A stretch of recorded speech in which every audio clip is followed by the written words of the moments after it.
Welcome, guys, to How the Frack We Got Here, a show that takes the news and events of the week and try to make sense out of it all. I'm your host, the most Will Buchanan, and on this show, we simply are all about the facts. There are plenty of news stations out there that simply want to do anything short but inform you. Here at How the Frack We Got Here, that's all we believe in. We go up to the left, we go up to the right, we go up to the middle of independence, we go after all sides because there's more than one side of a story to everything. And you need to know it all in order to actually formulate your own opinion. And that's what we try to do here at How the Frack We Got Here. Thanks for listening, and hold on. It's going to be fun. Hey, guys. Welcome. Today's date, April 24th, 2024, and this is How the Frack We Got Here. I'm your host, the most Will Buchanan on the Frack We Got Here. We do take the events of the week and try to make sense of it all. Before we get started, guys, let you know that we are a news podcast, which means we do try to do our best to give you nothing but the facts from award-winning journalism sites. We do not do sensational news like Fox News, Newsmax, The Blaze, The Daily Beast, or whatever extreme left or extreme right that you may subscribe to. We give you the facts, just the facts, nothing else.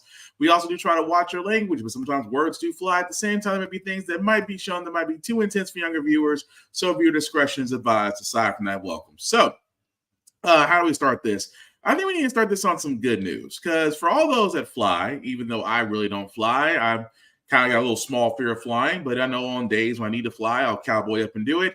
We all know the cancellations, the holdovers, trying to get connecting flights, trying to get credit, things of that nature. Well, out of all this that happening, Pete Buttigieg, our Department of Secretary of Transportation, may have actually done something that makes the airlines very nervous. Here we go. Money in your pocket fast if you get jerked around by an airline. You get a cash refund in delays of 3 hours or more, and also much more transparency in all the fees you are charged for almost everything when you fly. With us now, Secretary of Transportation Pete Buttigieg. Mr. Secretary, thanks so much for being with us. So my flight gets delayed 3 hours. What happens and why?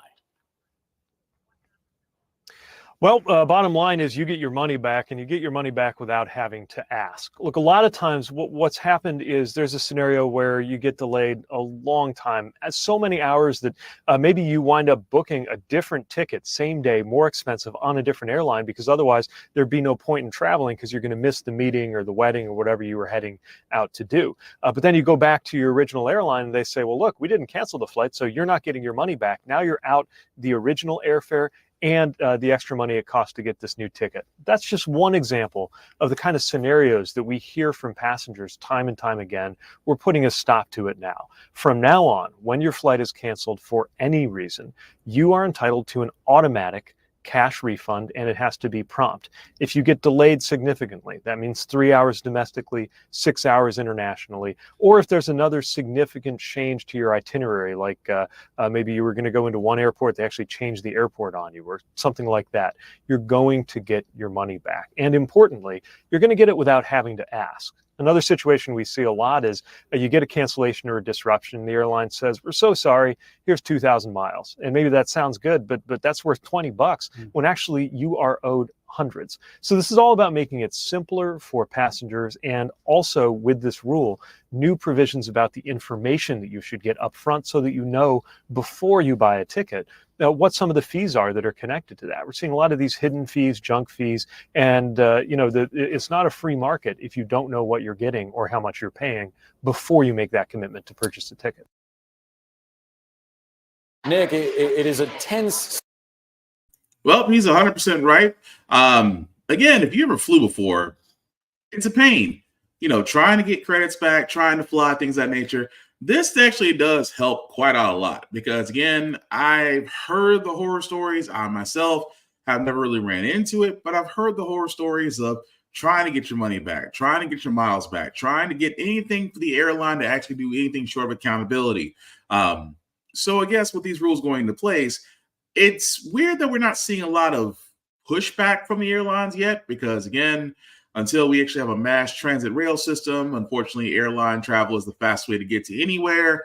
So at least there's some good news that, you can get refunds reasonably and you can get cash because, let's be honest, airlines are quick to give out credits, but they are very slow to give cash. But I digress. But other news I want to get into because this is kind of going to Trump.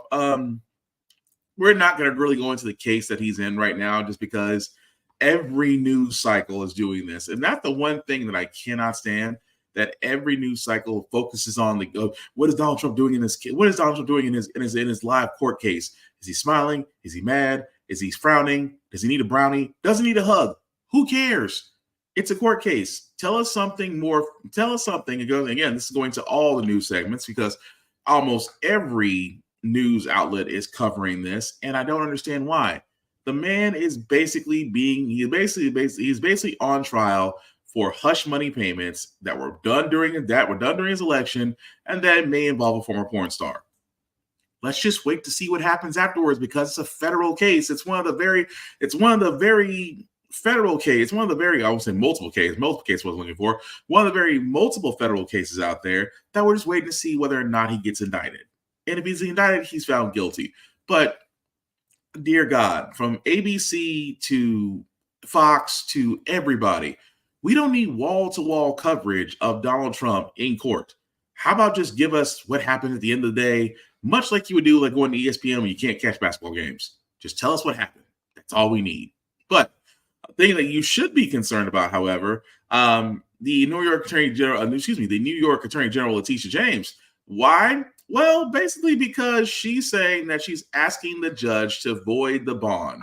Keep in mind, this was the same judge. This was the same AG that basically won her case fair and square against Trump for mishandling the values of his properties in order to secure higher bank loans, to the point to where there was a judgment of in excess of $464 million, one that Trump could not pay. But he also said that it was egregious. We found out that later, somewhere between the 11th hour, between Sunday night and Monday morning, of when the time of him paying the bond would run out, that somehow the appeals court said, oh, well, the $464 million is unfair. We're going to give you $175. And then he found Knight Securities Industries, a bond held by a person that mainly deals in subprime loans, is the one that's going to certify the bond for $175 million, which again is all cash Donald Trump had to put up while his case gets appealed. Here's the problem.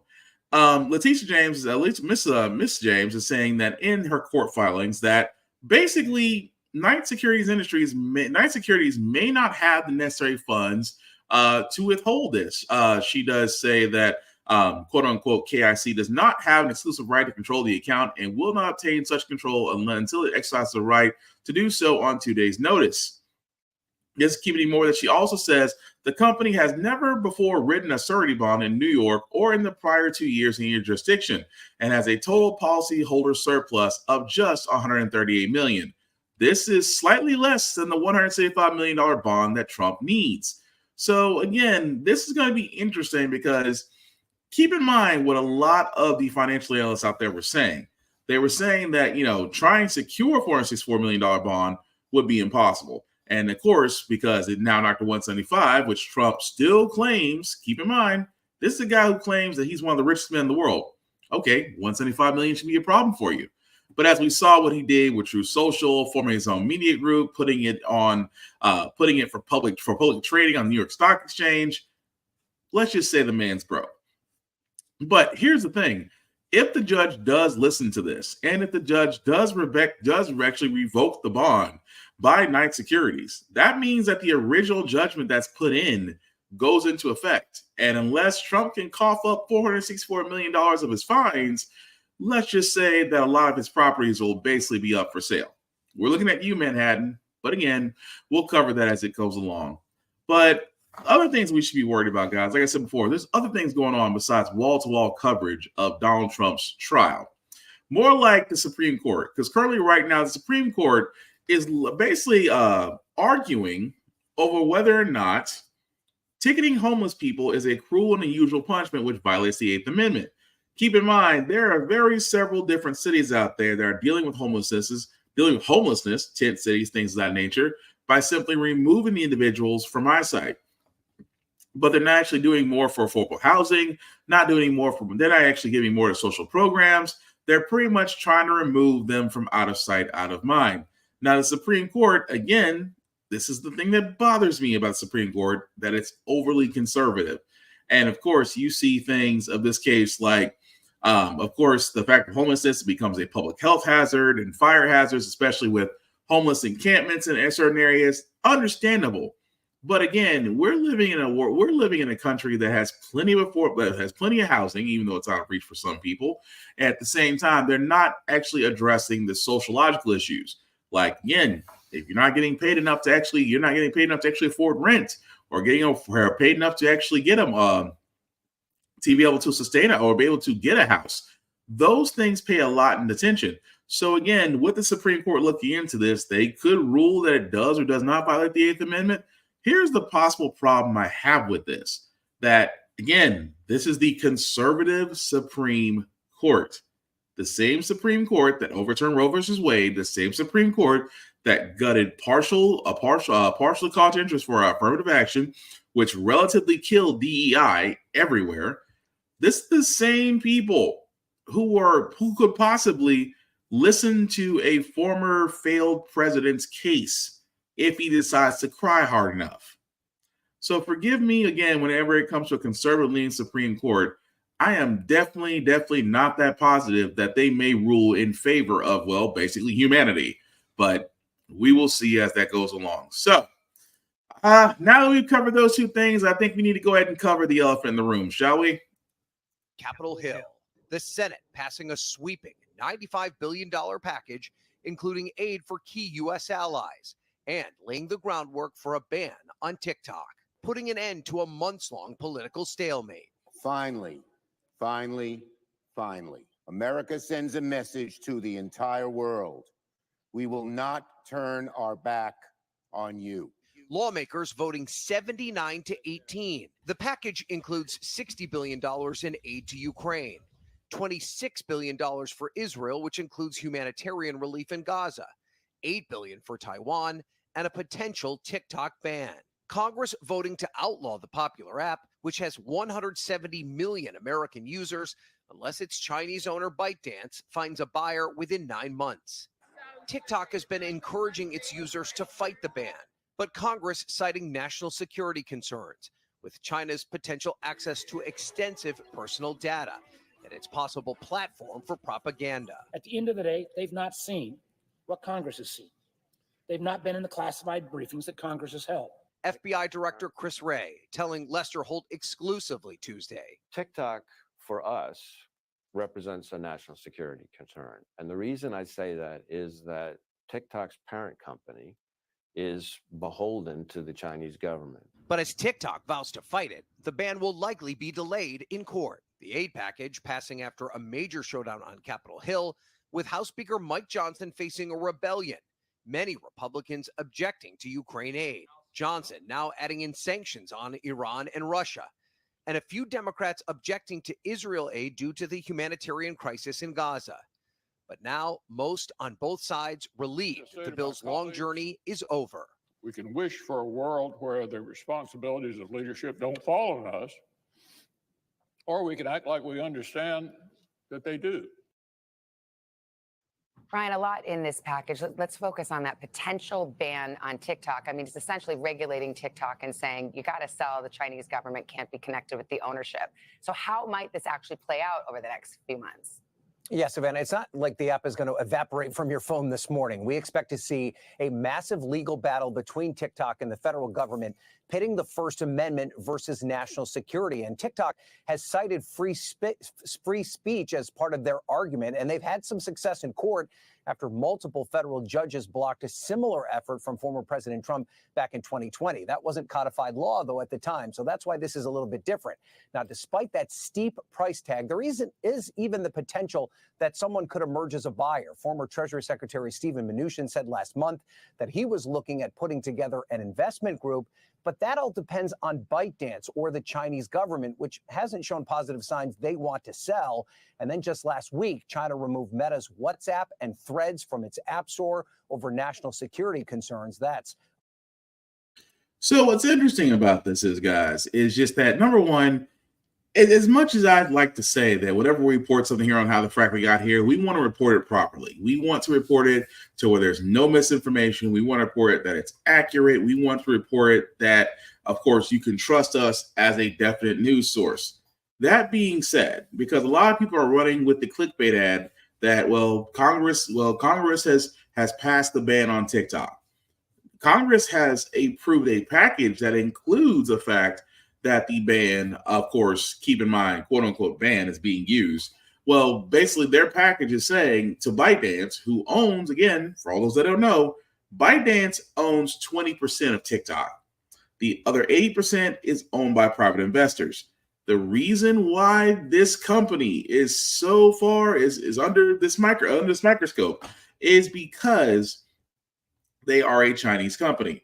And of course, anything that deals with China is always a matter of national security, if you let the way the CIA and the FBI tell it. The thing is, they claim that there is an issue of national security with this company having the metadata that's being used for TikTok. Keep in mind, TikTok, for everybody that's been using it, has honestly been a great resource. I mean, a lot of people have started TikTok shops.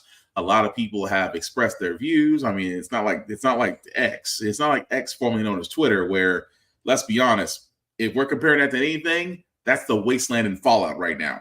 But as far as TikTok, it is probably one of the last bastions of free speech. But what amazes me so is that they don't. I mean, thankfully, in that article that we played, we did see that they had to explain that yes, the ban may not go into effect or may not go into effect at all, because considering ByteDance has 9 months to sell off their stock, which they may not. At the same time, nobody's asking the question of, again, with this ban happening, we're still sending billions of dollars to Taiwan, Ukraine, and Israel. Billions with a B. Keep in mind, Americans already have enough time making ends meet, already have enough hard times with your tax refunds not being what they should be, already have enough time with getting taxed to death, and we're sending billions of dollars to overseas with no with nothing. But it's amazing where out of that entire bill, like this is how bad they want to get TikTok. Which again, I love how Chuck Schumer says, well, the world is paying attention. Is it though? Because we just sent $1 billion overseas and you still have your own citizens and constituents trying to make ends meet on a Wednesday, and the paycheck is another Friday away from here. But the world is paying attention. Yes, the world is paying attention because apparently we have enough money to still fund wars, but can't take care of our own people. But back to TikTok for a second. ByteDance has 9 months to whether or not they want to sell. At the same time, there'll be legal issues along the way that can also prevent this from happening. At the same time, who's not to say other apps will appear? Because as they said, they said that Meta and its Threads apps was removed from the Chinese side, citing security issues. Do you see the BS there for a second? Because anything that's ever said to be national security, immediately they turn around and go, it has to go. I mean, it's not the fact of the matter that just, I don't know, the fact that it's not a US-based company, the fact that its metadata and algorithm are not available to the US government, the fact that you have US investors like Munchin, like Zuckerberg himself, that are itching to get a piece of this, that are willing to, and who's not to say Zuckerberg himself? Keep in mind, Zuckerberg single-handedly tried to kill MySpace. Actually successfully did it. At the same time, his metadata was been released multiple times. Your private messages that you send to Facebook were read by Netflix. So the metadata that TikTok has is unavailable to the US side until ByteDance sells it. That's the profit. The profit right there is the algorithm and the metadata there, because that is the new digital currency. So therefore, TikTok is looking very, very good to US investors because they know they can make a mint. But the problem is, once something is that heavily taken over and it's watered down, TikTok will be what YouTube and Facebook are now. Heavily regulated, freedom of speech is taken away. Pretty much it's not what it should be. So I can see the freedom of speech is gonna play into this whole thing. But I cannot believe that the one time Democrats and Republicans actually band together on this bill seems to be over a social media app. Lord knows it couldn't be over minimum. It couldn't be over increasing the minimum wage. It couldn't be over actually fixing our healthcare system. It couldn't be over fixing our immigration system. It couldn't be fixing our VA systems. But a social media app seems to be the rallying cry for both sides. I'm just saying. The ban isn't going into effect anytime soon, guys. So I'd say enjoy yourselves for now, at least. But some other goods, but going away from that news, I wanted to get to this for a second because I had to talk about my home state of Tennessee, which again, born and raised, but it's effing progressively backwards, is what it is. The reason why I said that is because we actually had a great thing happen. This past week. For all those that don't know, Volkswagen has a factory here in Tennessee, specifically Chattanooga. Because of that, the UAW, or United Auto Workers Union, were looking to basically start a union at this plant. This plant has been there longer than I've been on this earth, and it's never had a union. And in the South is anti-union. It really is, only because former businessmen that are politicians will always say the union's bad. Right to work is good, even though right to work is BS. But they hate unions. Why? Because unions force them to be accountable. Unions actually get benefits and better pay and better conditions. That's why I say it all the time. Unions work. People only complain about unions because A, they're on the other side of it, or B, they're the ones that have to argue against the negotiators. But again, I've been saying this the entire time as we have covered multiple strikes out there that have happened. Unions work. And with that being said, what actually happened in Chattanooga, specifically at this Volkswagen plant, they basically certified the Volkswagen plant there, as you can see right there, with the president of the United Auto Workers Union himself, basically celebrating the fact that unionization did win by a landslide here. So that means that there will be a chapter of the United Auto Workers Union at the Volkswagen plant in Chattanooga. And it's great because and here's the thing about it. This is what's unheard of. It's 73% of the workers, 73% of the workers voting in favor of the union in the South. That is amazing. That's the thing I've been trying to tell people. The fact that was 73% of the vote to unionize is amazing. At the same time, does that mean that we will be seeing unionization at the Volkswagen plant? Absolutely. Does that mean that the other plants, because keep in mind, Tennessee has other ones. They have the Nissan plant here in Smyrna. They are about to have the Ford plant near Jackson, Tennessee, that's currently the ground being broken upon. And then another plant is going to be hopefully in Memphis, Tennessee. But here's the thing. The thing that I just find interesting is that the South needs to change, because you have folks who have benefited. And I say this all the time, folks who have benefited from the fact that we don't have unions, folks from that benefited that we don't have protections for right, we have this stupid right to work, which again, right to work has nothing to do about right to work. Right to work basically means that a job can fire you for any other reason outside discrimination. That's it. If you breathe wrong, you're fired. You come with the wrong shoes, you're fired. You press the wrong latte at the interior coffee room, you're fired. That's what right to work is. They can fire you as well as you can walk off the job, which I think is stupid as far as analogies, because you can walk off any job you want to be a part of. Right to work is just an excuse for companies to fire you without actually having to go through the entire unemployment benefit stuff, because they can actually block you from getting that too, depending on what county you're in. But I digress about this, that the unionization that's happening in Volkswagen at this plant in Chattanooga is great. There's supposed to be another one at another plant in Alabama, which again, just goes to show you that the South, thankfully, although it should have changed a long ass time ago, pardon my French, but it's finally changing. At the same time, here's the funny part about all this. The current idiot that's our governor, Bill Lee, and yes, if he ever comes across this podcast or my publications, yes, he is an idiot. Yes, somehow he keeps getting reelected. Yes, idiots keep reelecting him. So technically, if you did vote for Bill Lee, you're an idiot. There, I said it. But what Bill Lee says is that he thinks that the unionization was a mistake. Really? A business owner that thinks unionization is a mistake. He sat there and says, quote unquote, I think it's unwise to put your future in somebody else's hands, but those workers made a decision based on the individual circumstances of that plant. I think it was a mistake. It was their choice. Really? Only business owners who are, here's the thing I will point this out. Only business owners who are terrible at being a people person will be the first ones to sit there and say, oh, unionization is bad, because Amazon tried that.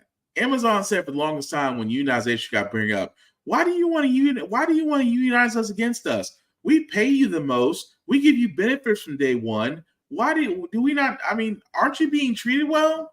And anybody that's ever worked for Amazon, either worked in the Amazon warehouses or driven for them in those trucks, will say otherwise.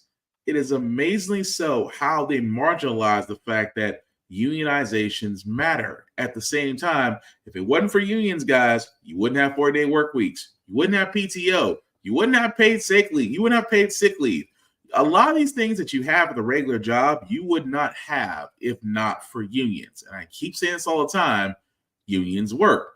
And of course, leave it to our governor to sit there and say it's a bad idea, because keep in mind, Bill Lee's call to fame was the fact that his family owns an HVAC business here in Nashville. That's it. And imagine if that HVAC business actually had a union. I would be laughing my ass off. But the reason why they keep on saying it's like, well, it'll kill jobs. They'll do that. It'll kill jobs. Unions kill profits. Now, keep in mind what they usually say about that whenever unions happen, right? And I want to bring up this story because keep in mind, the big three just actually went through this sometime last year. When I mean by the big three, I mean General Motors, I mean Ford and Stellantis that owns Chrysler, Dodge, and all the other makes and models. Remember the fact that UAW went on strike with them to basically redo a new deal with them. And at the same time, the Ford and GM were trying to say, well, our profits are going to take a hit and things of that nature. We can't afford to pay workers. And again, forgive my French, but here's why I say it's bullshit. Because General Motors has just reported their first quarter net income rose more than 25% on strong deliveries of pickup trucks and other higher profit vehicles. So let me get this straight. General Motors that sat there and said, if we unionize and pay these people more, we would see a drop in profits. Your first quarter net income says that you've made more than you projected, 25% more than what you would make. This, guys, is why I say, and again, forgive my French, it's bullshit. They want to keep profits. Here's the thing. Those companies want to keep as much profit as they can by paying as little out to the workers as humanly possible. That's the game. The game is they want to pay as little. They want to get away with paying as little as they can, but want to keep as much profit as they can. And the fact of the matter is, the UAW was right. There's enough piece of the pie that they're not asking to be millionaires, but they're asking that their job should be enough to sustain themselves, their families, the house or the mortgage, house or rent, depending on the situation, cars, living expenses. If you are giving your blood, sweat, and tears to a company, the company should pay you enough to where you can live off of, to where you don't have to take a second job, or you don't have to take assistance, or you don't have to do side job hustles unless you absolutely want to. And that's the thing. The fact that you have one of the big three actually turning a profit after that whole fiasco about not paying their workers just goes to show you that there's enough money to go around. They just are profit greedy and refuse to share. That's just all it is. But shifting gears for a second before we go back to Tennessee, because something else did happen in Tennessee, which again needs to be talked about. But again, and this is the one thing I always find it weird whenever we talk about Israel and Palestine and Hamas and Gaza, that it is amazing to me that the reach that whenever it comes something toward Israel, that there's always a cause and effect. What I mean by that is Google just recently fired 20 workers over the protest of technology that Google is supplying the Israeli government during the war, which means that, come to find out, not only has it been 20 workers recently, but the number of terminated staff that Google has fired because of this is approaching 50. Think about that for a second. That you have people that work for Google that sit there and say, you know what? I don't like the fact of how we are supplying the Israeli government because of their atrocious acts on Gaza and Palestinians, and the fact that this seems more like a one-sided thing. And what Google decided to do was say, okay, you no longer have a job, which goes to show you how messed up that is. That, again, everybody's like, well, it's freedom of speech. You shouldn't go against your job. But again, you have the right to free speech. Now, again, you're not absolved from the consequences of what happens next. But I think that Google actually firing people for just having a difference of opinion, that alone should tell you something. Because, of course, the way the company says it, they say, quote unquote, every single one of those whose employment was terminated was personally and definitely involved in disruptive activity inside our buildings. What disruptive activity? Because here's the thing, what's considered destructive, really? Did they just say that we need to protest? Were they organizing something? What exactly did these 50 individuals do to where they didn't like the fact that you were supplying the Israeli government with technology and support, that you think that, oh, I don't know, that they decided that they were going to do something about it? This is why I sit there and say that it's always against Israel. You don't ever really see it on the Palestinian side, which kind of suggests to me it's a little bit one-sided. But that's also the other thing I want to point out too, because just like the young lady who was a valedictorian at USC that we covered last week, we are starting to see more and more protests against the Israeli war happen on campuses. Now, you would think for campuses that are trying to educate and stimulate young minds and encourage freedom of speech, most campuses are turning into modern day Gestapos. Over the Israel-Hamas war, protests continue erupting on college campuses across the country. Dozens of arrests have already been made at some of the nation's most prestigious universities like Columbia, Caltech, NYU, MIT, even Yale. We're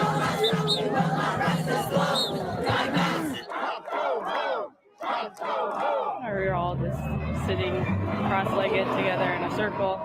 And then the NYPD came in and arrested us one by one, immediately zip-tied us with our hands behind our backs. So police in riot gear have been breaking up the crowds and arresting hundreds of protesters over the last few days. But despite those police efforts, the protests do continue to grow with encampments at the center of campuses. Also, some students are barricading themselves inside the schools. Columbia is now announcing that it's moving to hybrid learning for the rest of the semester after some protesters engaged in a standoff with authorities following an order to vacate. Our Stephanie Ramos is still right there in the middle of it all in New York City. Stephanie, clearly we see more police, but what other steps are the schools taking to try and de-escalate the situation and put an end to these protests? Well, we've certainly heard from the administration here at Columbia University. They've said that they wanted to double up on their campus public safety officers across campus. A bit hesitant to call in the NYPD, even though we've seen the NYPD officers here at Columbia University and here on Broadway and also on the other side of the campus. Basically, it's tight security here at Columbia University. But they have stepped up their campus public safety officers, and we're seeing.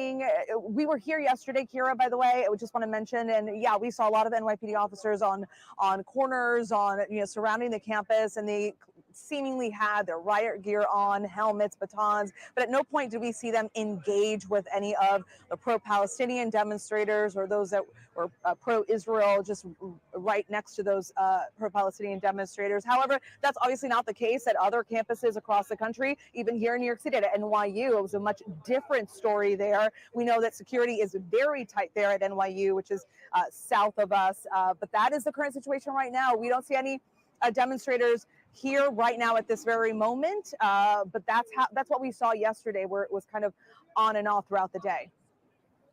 So Colombia's protests really have gotten most of the attention up to right now. So what are students actually looking to achieve at these other campuses? And do you know if all these students have sort of been online communicating and coordinating these protests?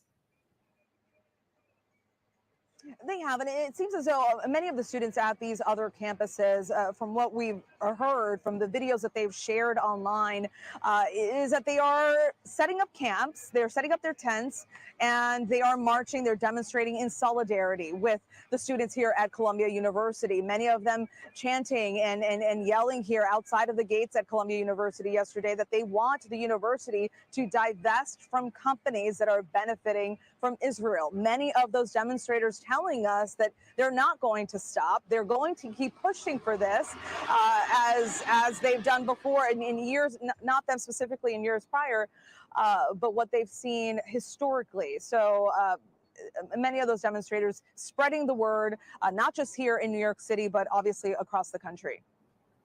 And finally, Stephanie, what are you hearing firsthand from students and professors participating in these protests? I know you've had a chance to talk to a lot of different people.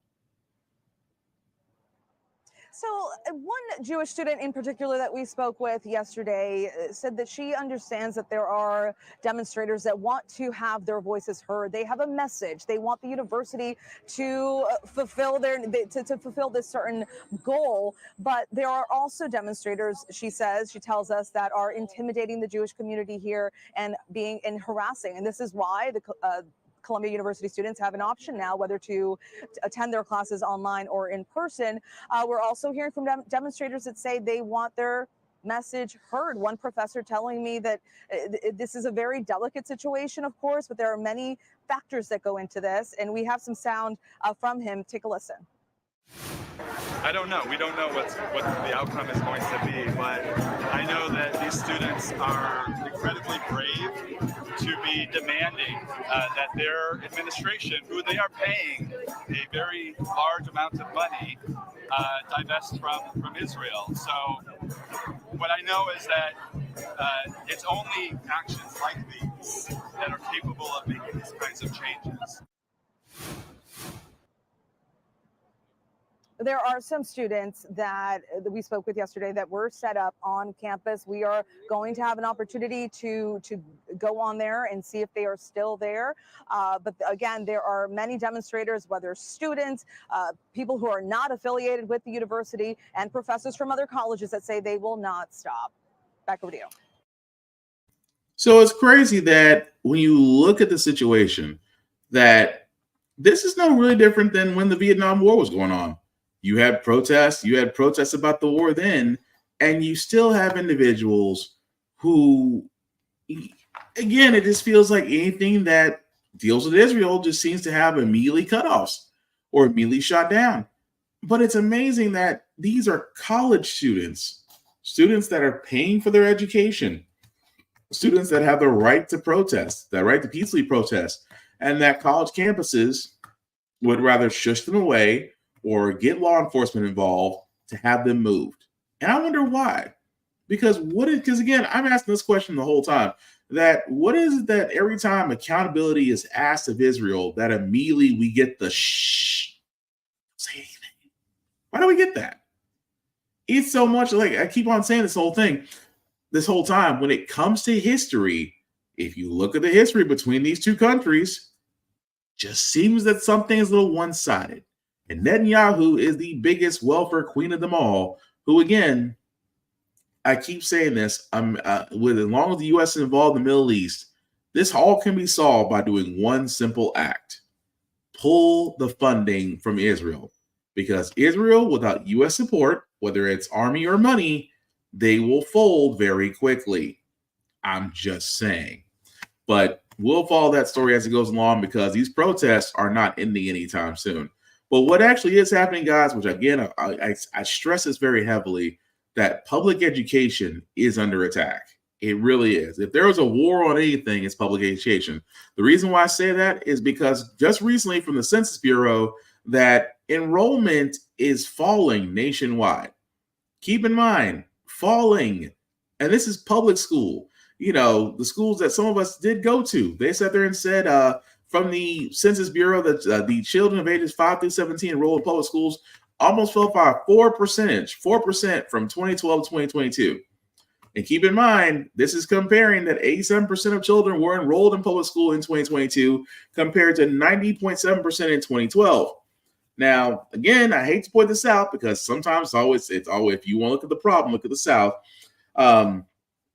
In Kentucky, it decreased by 8%. In South Carolina, it decreased by almost 8% there. And in Alaska, it's decreasing by 7%. Why is that, if you may ask? Is because a lot of these states are giving up on public education and are trying to push this stupid voucher system.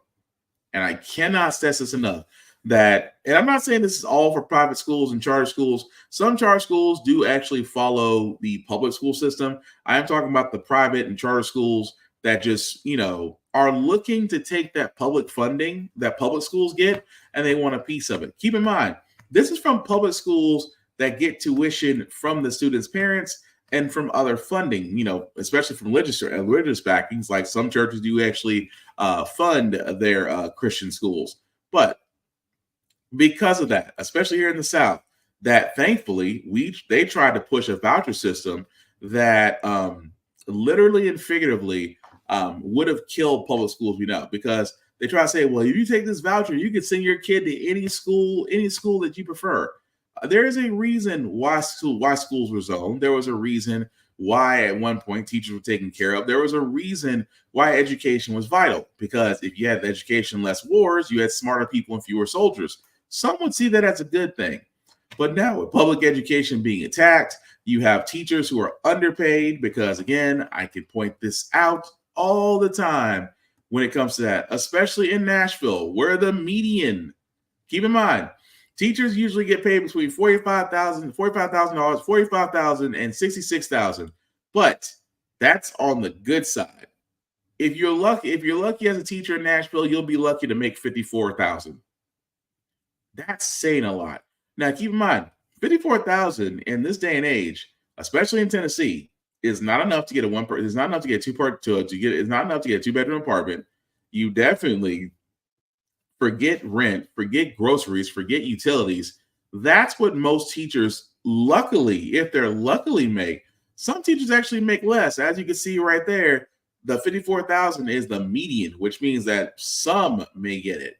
But again, that's just the only tip of the iceberg when it comes to public education.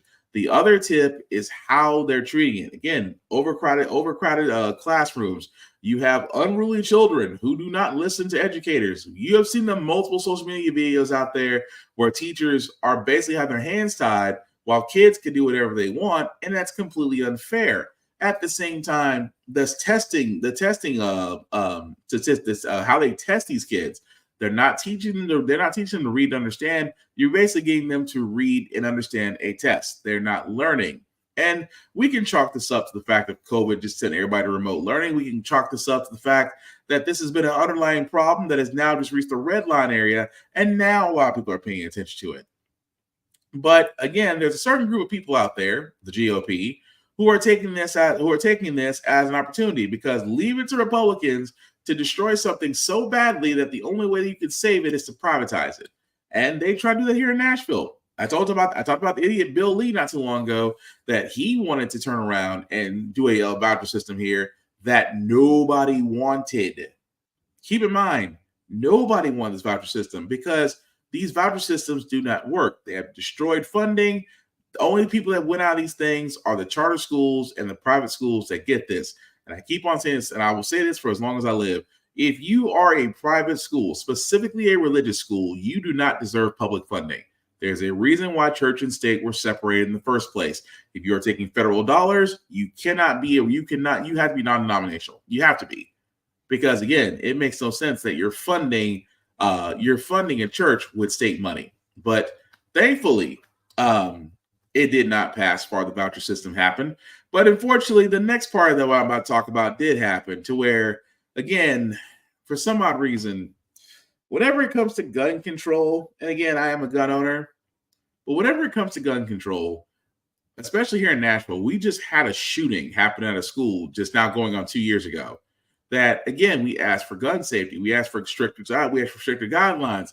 We asked for our state legislature to do something. This wasn't it. Chaos erupting in Tennessee's state capitol, where lawmakers just passed a bill that would allow teachers to carry concealed handguns in schools. This is the reaction of rage, hurt, and anger. Emotions were high as protesters descended on the House gallery, waving signs as House representatives voted 68 to 28 to pass the bill following the state Senate's lead. It's one of the biggest pro-gun moves by the state since the tragic shooting at the Covenant School in Nashville last year that killed 6. We are being blamed for putting guns in schools, but the purpose of it is to protect our children. 32 other states passed legislation allowing teachers to carry guns in schools as states across the country grapple with how to address school violence. If signed by the governor, the Tennessee law would allow teachers to carry guns in schools where top administrators agree.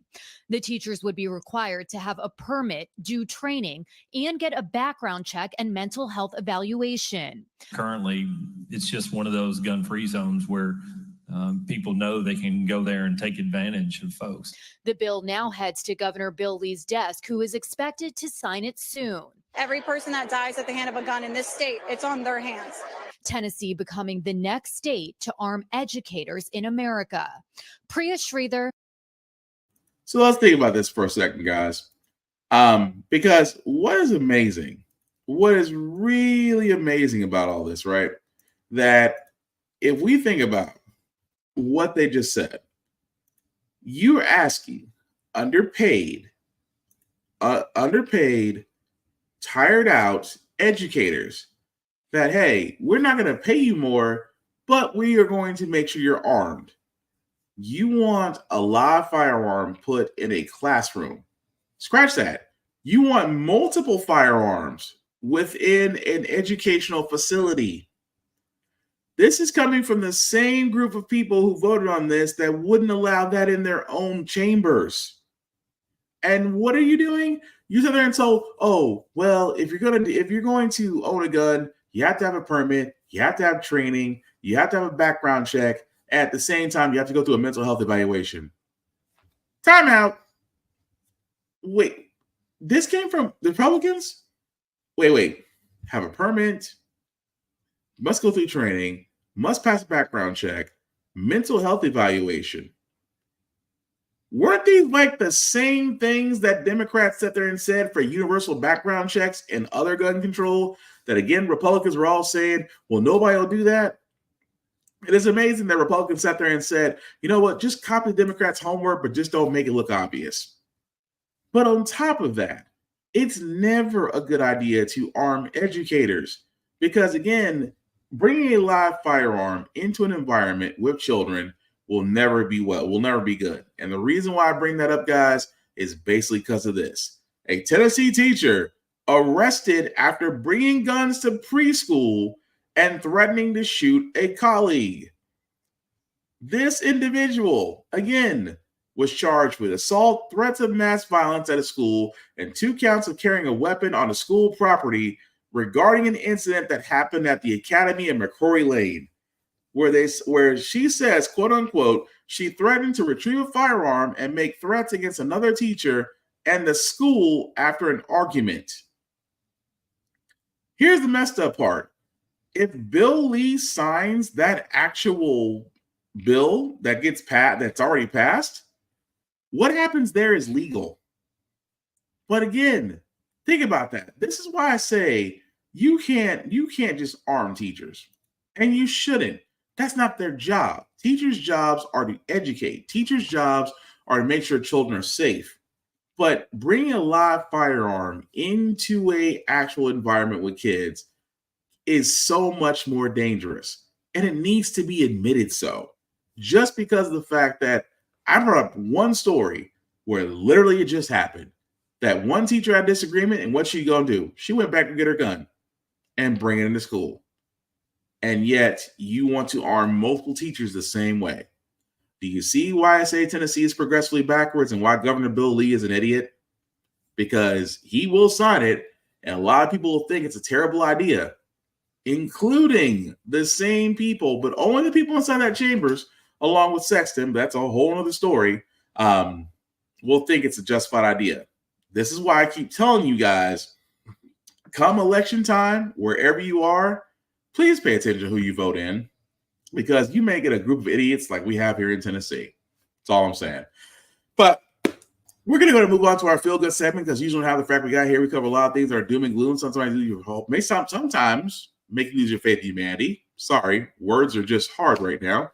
But we want to leave you guys on some good notes, some good vibrations, as this is Wednesday and tomorrow is pre-Friday, which is Thursday. And I don't care who you are. As a Disney character, you get excited when you meet them. And this Kid's Wish made me smile a little bit, because it's actually one of my favorite Pixar characters. Our play of the day, and the youngster who's very excited about a really cool superhero. So take a look at 6-year-old Zaire, who got to meet his idol Frozone from The Incredibles at Disney World. Yes, so maybe he was a little shy at first, but then Zaire sure warmed up to Frozone, who taught him how to assume the typical superhero pose right there. Zaire's smile melting hearts across America. Oh my gosh. Look at that. That's Love why that. representation matters. Got the muscles to go with it, too. Adorable. Gio, we need you. I don't care what no one says. That's always hard when we actually meet your characters. At the same time, we always remember Frozone, because only a man who can take one line from The Incredibles and he gets recited in homes everywhere. Where's my super suit? If you haven't seen it, I highly recommend that you do. But that's going to do it for this podcast, guys. We thank you all for watching, for liking, for letting people know this is live. I certainly appreciate that. Some shameless plugging before we do get out of here. Shout out to Vaughn at BigBZA. Definitely check him out, BigBZA on all social media. Also, check out blurredstation.com, guys. I cannot stress this enough. This is the new media. This is our Netflix in a way, to where you'll be able to see quality television, quality movies, shows like Issue 1, Undead Horizon, Blood Emblem. I can keep going on, guys. At the price of $10.99 a month, you cannot beat that, especially the fact that everything else is going up, content is moving. But in this case, the content here is here to stay. And if you are a content creator that would love to join Blurred Station, guys, again, you have to join Blurred Station first, and then you'll be able to make your pitch. But the beauty part about this is, guys, is that the content that you do make, you do keep, is that Blurred Station just gets a piece of the distribution, which, again, not a bad deal. At the same time, paying $10.99 a month for 36 months, guys, you do get the ability to own a piece of Blurred Station. So definitely check that out. Hit the Join Now button. Again, if you are joining, please go into the Blurred's Eye View Affinity membership. Again, select anybody there. We are all for the cause, but we would certainly appreciate it, because, again, this does not move forward without you. Of course, guys, with me, Black Spartan 61, Black_Spartan 615 on the socials. I do reviews on everything. Catch me here on How the Frack We Got Here. Catch me on Get Bit Podcast Friday. Catch me on Blurred's Eye View on Tuesdays and Thursdays. I do a lot. To keep busy. But again, also the link at the bottom, guys. I'll make that a little bit bigger for you guys to see. If you copy and paste that link into your browser, take my link to the YouTube and Facebook groups for all my podcasts. How the Frack We Got Here, Get Bit off of this podcast. Like, share, subscribe, get the notifications icon on. Much like PBS, guys, we don't move forward without you, because, again, liking, share, following, it costs $0. It only takes you a second to do. So we hope that you'll do that, because, again, we can't move forward without you guys. The movement is real. Like I said before, guys, we are getting to the middle. It won't be too long before we get to our presidential nomination votes. I mean, at this point, it's pretty much going to be Biden, and it's going to be Biden and Trump. And I keep talking about not just the national, but the local, because you just heard me talk about Tennessee, where our legislation, outside of a handful of great people, most of them are idiots, but they were voted in. So unless you are doing your part and getting to know these candidates, getting to know their issues, to see if their values jive with yours, do so. And at the same time, if you believe that you can do a better job of running in politics, there's plenty of sites that show you how to get elected in your own area, or how to run in your own area and hopefully get elected. So definitely do that. My whole job here at How the Frack We Got Here is to inform and to hopefully encourage, because, again, misinformation is rampant out there. But the only way we beat this, guys, is that we have to hold things accountable. At the same time, we have to do our job. Vote. If voting was not so important, they would not be trying to run the gauntlet to make sure your vote was definitely not being counted. Yes, I said it. But the last thing I'll say about how the Frack We Got Here, guys, it's all about staying informed. We are not trying to reinvent the wheel. We are simply giving you all the information to allow you to make up your own mind. But we do provide a logical, progressive presentation and perspective to go along with it. We do a lot better than once we're informed. We're progressive. We move forward. We try to right the wrongs of our past by making decisions now that we should have done back then, like electing our first black woman to the Supreme Court, electing our first black woman to the Federal Board of Congress, electing our first black woman to the Federal Board of Governors, electing our first black woman as a national security advisor.